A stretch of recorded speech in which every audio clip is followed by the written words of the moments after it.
저는 21세기 인류 문명을 끌고 갈 소재가 무엇일지 상당히 궁금합니다.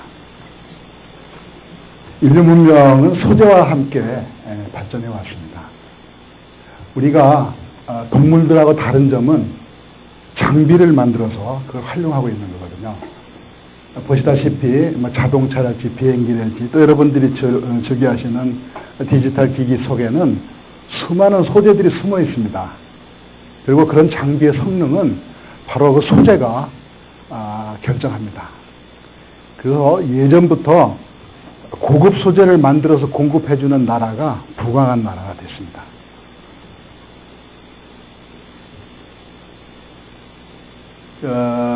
소재는요, 그 시대를 반영합니다.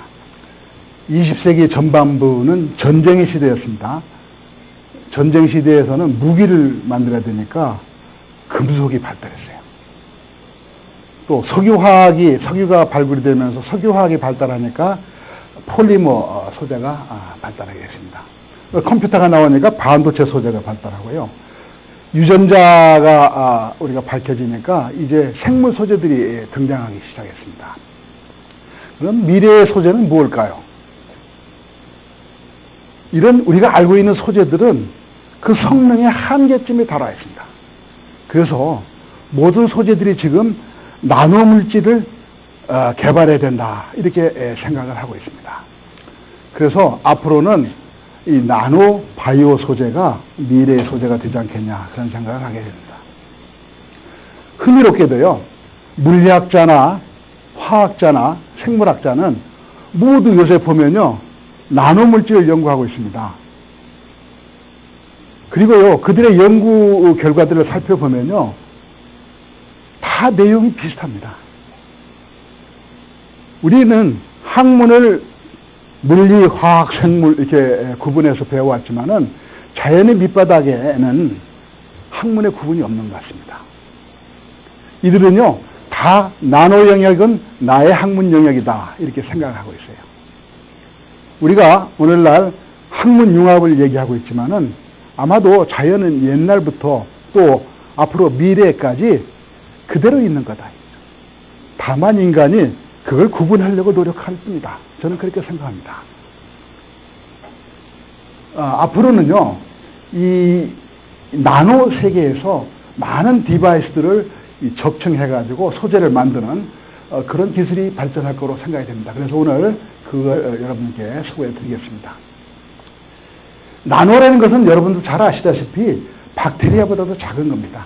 바이러스보다도 작은 거예요. 예전에는 그런 걸 관찰할 수도 없었어요. 장비가 없어서. 만드는 건 더더군다나 상상도 못했던 겁니다. 그런데 2000년도에 미국의 클린턴 대통령이 나노 세계에 미래가 있다, 미래 희망이 있다, 이렇게 얘기하니까 온 세상이 나노 연구를 하기 시작했습니다. 그래서 지난 10년은 나노 전문가들의 시대다, 이렇게 얘기할 수 있겠어요. 그들은요, 많은 나노 관련 연구를 해가지고 나노 물질이라는 것이 정말 우리에게 실제적으로 쓸 수 있는 그런 소재다 하는 것을 밝혀냈습니다. 그래서 이제 우리가 나노 물질이 없이는 소재를 사용할 수 없다. 앞으로 이 소재 시장은 나노 물질이 다 커버할 거다, 이렇게 사람들은 생각하고 있습니다. 그래서 나노에 대해서 잠깐 여러분들께 소개를 드리겠습니다. 이 세상에서 가장 강한 금속은요, 슈퍼알로이라는 겁니다. 이 슈퍼알로이 내면을 보면요, 오른쪽 상단에 보시다시피 나노 사이즈의 석출물들이, 강한 석출물들이 아주 고르게 조직 내에 산포해 있습니다. 이런 것들이 재료를 변하지 않게 하는 그런 성질을 주는 겁니다. 여러분들 금속을 잘 알다시피 금속의 특징이 뭡니까? 원자가 일정한 배열을 가진 그런 특징을 갖고 있죠. 이 금속의 덩어리는 전부 다 같은 방향으로 이렇게 배열한 게 아니고요, 작은 알갱이 안에서만 같은 배열을 갖습니다. 그래서 알갱이와 알갱이 사이에는 결정입기라는 경계선이 있어요. 그 경계선은 단위가 서로 다르기 때문에 좀 흐트러져 있다, 이렇게 그림에 보시다시피 왼쪽 상단에 그렇게 되어 있습니다. 이것은 가열을 하면요, 뭉쳐져 가지고 사라집니다. 다시 말해서 결정입이 커지면서 이게 점점 재료가 약해지는 그런 성질을 가지고 있습니다.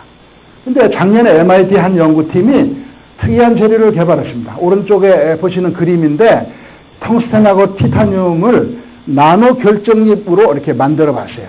그리고 그들이 만든 조성은 이 그림에 아주 에너지가 낮은 위치에 있는 특별한 조성이라고 이렇게 설명합니다. 그래서 이 성분을 가지고 만든 그 합금을 1100도씨에서 일주일 동안 놔두니까 변하지 않더라는 거죠. 굉장히 특이한 현상이에요. 다시 말해서 이런 재료가 있었으면 하는 그런 재료인데, 그래서 그 원인을 이분들은 뭐라고 설명하냐면 이 결정입계가 서로 원자가 치밀하게 이렇게 락킹했다, 잠궜다. 그래서 결정입이 못 움직이게 됐다. 이렇게 설명하고 있어요. 근데 그것만 가지고는 설명이 불충분합니다. 여러분도 잘 아시다시피 금덩어리 녹는 온도가 1036도인데요. 이 녹이면요, 나노 사이즈로 가면 갈수록 녹는 온도가 줄어든다 하는 것을 과학자들이 발견했습니다. 그럼 무슨 의미일까요? 다시 말해서 원자들의 서로 끌어당기는 힘이 줄어들고 있다, 이렇게 얘기할 수 있죠. 결정 격자가 바뀌었다, 이렇게 설명할 수 있겠습니다.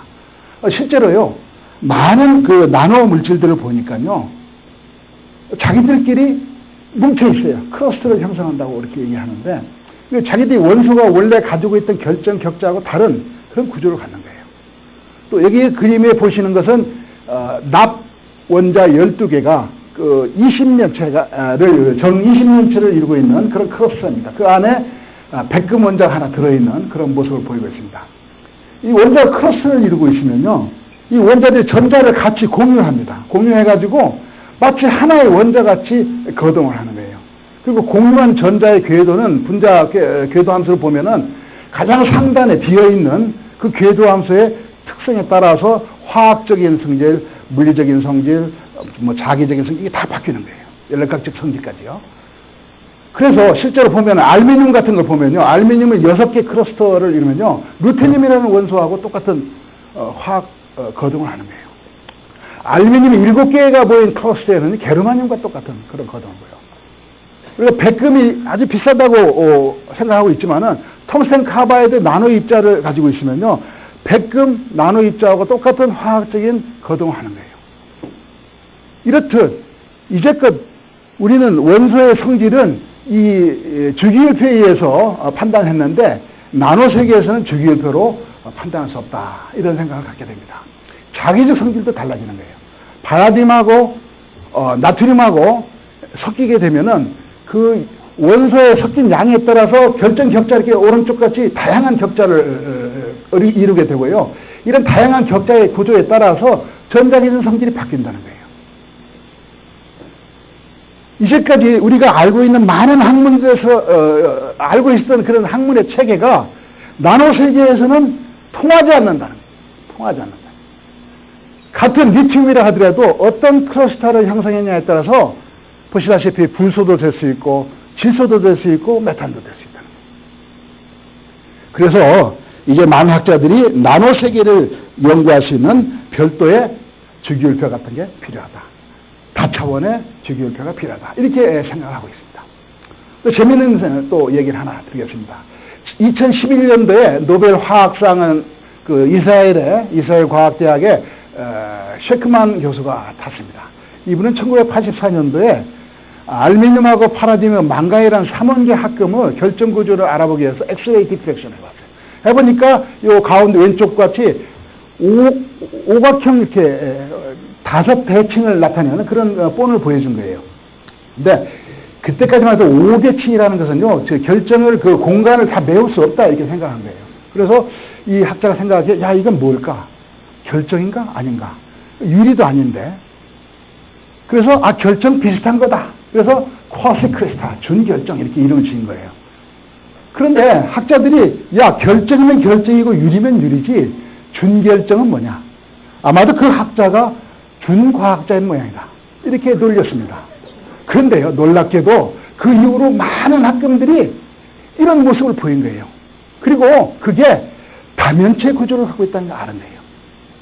우리가 생각하지 못한 자연의 배후에는 위대한 조직이 존재한다 이거죠. 보시다시피 다면체는요, 6면체, 18면체, 20면체, 12면체 이런 것들이 혼자 존재할 수도 있지만은 겹쳐서도 존재한다는 걸 이제 알게 된 겁니다. 이런 걸 예전에 실험적으로 확인할 수 없었던 거예요. 과학이 발달하고 컴퓨터가 발달하다 보니까 알게 된 겁니다.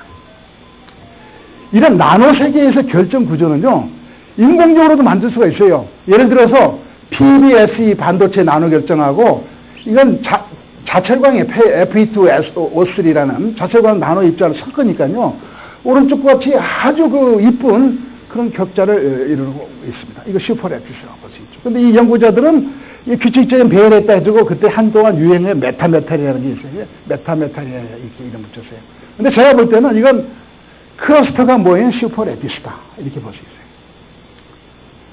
이 그림이 밝게 보이는 이 클러스터는요, 코발트, 세리움, P를 아세틸렌에 가스를 뿌리니까 나노 물질 클러스터가 만들어졌어요.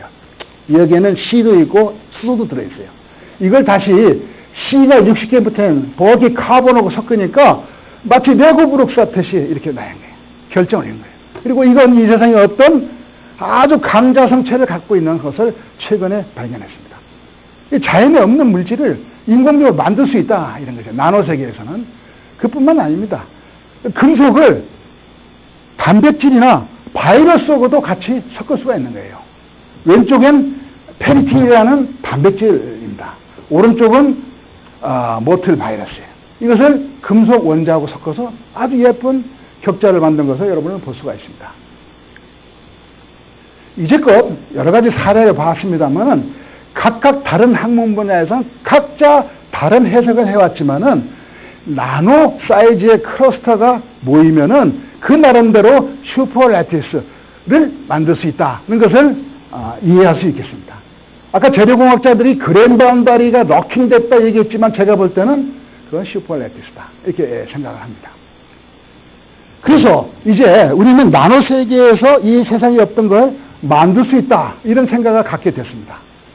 마침 2010년도에 미국의 오바마 대통령이 미국이 국방과학이나 에너지 문제나 그 다음에 의료 건강 문제를 해결하기 위해서는 재료가 개발되지 않으면 한 발자국도 더 나아갈 수 없다. 그래서 재료 개발을 하기 위한 거대한 그 프로젝트를 시작했어요. 그게 메테리얼 지놈 이니셔티브라는 거예요. 재료 유전체를 개발하자.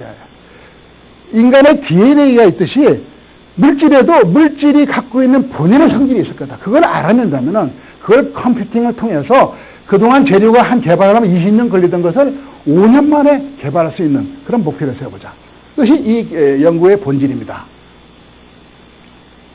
이제껏 재료 개발할 때는요, 여러 가지 접근 방법이 있었어요. 그 나름대로 그 접근 방법에 여러 가지 모델들이 있고요. 그것을 가지고 해석했어요. 그러나 이걸 합쳐보자는 거죠. 하나 합치고 그것을 정보처리 기술을 이용해가지고 융합을 해보면은 이제껏 몰랐던 새로운 지식을 찾아낼 수 있지 않겠느냐. 이게 요즘 얘기하는 재료정보 처리학이라는 겁니다. 뿐만이 아니고 이제까지는 어떤 재료에 다른 건 섞는다는 개념인데 이 나노 세계에서는 그런 개념이 아니에요. 두 개가 동등하게 섞이는 거예요. 그러다 보니까 두 개 간의 인터랙션, 그래서 물질 인터넷이라는 개념으로 접근하지 않으면 제대로 해석할 수 없다는 거죠. 그래서 그런 새로운 개념이 도입이 되고 있습니다. 이제까지 재료를 개발하려면 녹여가지고 식혀가지고 시험을 해봐서 알았지만은 그게 아니고 컴퓨테이션을 통해가지고 재료를 결정하는 그런 시대에 우리는 살고 있는 겁니다. 그래서 가상세계에서 물질을 창조하는 연금술을 할 수 있는 그런 시대에 있는 거예요. 그 간단하지 않겠어요? 어떤 네 가지 성분을 갖다가 섞는다 했을 경우에 네 가지 성분, 모든 성분에 대해서 계산을 해보는 거죠. 이것을 조합 계산 실험이라고 하는 거죠. 그렇게 해가지고 원하는 성분을 갖는 거예요. 물질의 양자역학이나 통계역학을 통해가지고 기계적 물성이나 열물성, 전자물성, 화학물성, 자성, 이런 다 계산해 보는 거죠. 그래서 그 데이터 셋으로 해가지고 실험 데이터와 같이 버무려가지고 그래가지고 정보 처리를 해가지고 물질을 찾아내는 그런 기술을 하는 거예요. 예를 들어서요, 이 하버드 대학 연구팀이 IBM하고 오가닉, 유기물 태양 전지를 개발하는 일을 했어요. 태양전지를 할 수 있는 유기물을 한 230만 종을 컴퓨터를 놓고 계산한 거죠. 그래가지고 태양열을 에너지 전환 효율이 높은 것을 11% 이상 되는 거 해보니까 한 1000종이 발견이 된 겁니다. 근데 이제까지 한 10년 동안 유기물 태양전지를 연구를 했지만은 다 4 내지 5%의 성능밖에 갖고 있지 못했어요. 다시 말해서 컴퓨터를 통해서 계산해가지고 2배 이상 것을 1000종이나 만들어낸 거죠. 근데 작년에 UCLA에서 11%짜리 하나를 개발했어요. 얼마나 이 컴퓨테이션이 막강하다는 것을 우리가 이해할 수 있는 거죠. 또 다른 예입니다. 이 제오라이트라는 소재는요, 구멍이 뽕뽕뽕뽕 뚫려 있어요. 그래서 가스를 저장하는 데 굉장히 좋은, 또 흡착하기도 좋은 그런 소재입니다. 근데 워낙 비싸요. 그래서 이걸 싸게 만들 수 있는 방법으로 금속하고 유기물을 혼합해가지고 제오라이트 구조를 한번 만들어보자. 그래서 한 270만 원을 다 계산해봤습니다. 이 계산하기 위해서 화학자, 화학공학자, 수학자, 컴퓨터과학자가 모여서 했어요. 그래서 이 그림과 같은 아주 멋진 제오라이트 구조를 개발해냈습니다. 이제는 과학의 패러다임이 바뀌었습니다. 옛날에는 실험을 통해서 과학을 했습니다. 또 19세기, 20세기에는 물리화학의 많은 이론들이 등장했죠. 또 컴퓨터가 나오니까 어떻게 했어요? 컴퓨터 시뮬레이션 통해서 과학을 했습니다. 이제 우리는 새로운 과학 시대에 온 거예요. 계측된 데이터나 시뮬레이션 된 데이터, 센싱한 데이터 이런 것들을 모아가지고 새로운 기법을 이용해가지고 데이터 처리를 하는 겁니다. 데이터 과학 시대가 돌아왔다. 이렇게 얘기할 수 있는 겁니다. 소재는요, 그 시대를 아까 나타낸다고 그랬잖아요. 선사시대에서는 석기 시대, 청동기 시대, 철기 시대 이렇게 나눴잖아요. 반도체 소재에서는 어떻게 해요? 지금 실리콘 시대지만은 앞으로 그래핀 소재랄지 DNA 반도체가 나타날 거라고 봅니다.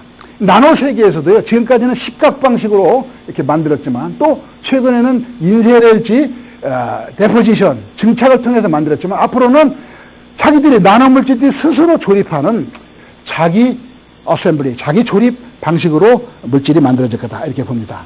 그래서 지금까지는 자연에서 물질을 찾았지만 이제 컴퓨테이션을 통해서 물질을 발견해내고 그 발견한 설계도대로 계산을 통해서 새로운 물질을 만들어내는 그런 물질 창조 시대로 오고 있다. 그래서 저는 21세기를 물질 창조 시대다 이렇게 외치고 다닙니다. 이 물질 창조하기 위해서는요, 예전에 따로따로 하던 방식으로는 안 됩니다. 근데 물질도 기술 융합이 되지 않으면 만들어내지 못하는 그런 시대에 있었어요. 그래서 나노 세계에서 모든 전문가들이 모여서 머리를 짜내서 같이 화합해서 새로운 물질을 디자인하고 그것을 만들어내는 그런 시대를 우리는 살아가게 될 것입니다. 여러분들도 이런 나노 물질 창조 시대에 동참할 수 있는 기회가 열려 있습니다. 많은 분들이 이런 일들을 할 수 있도록 기대하겠습니다. 감사합니다.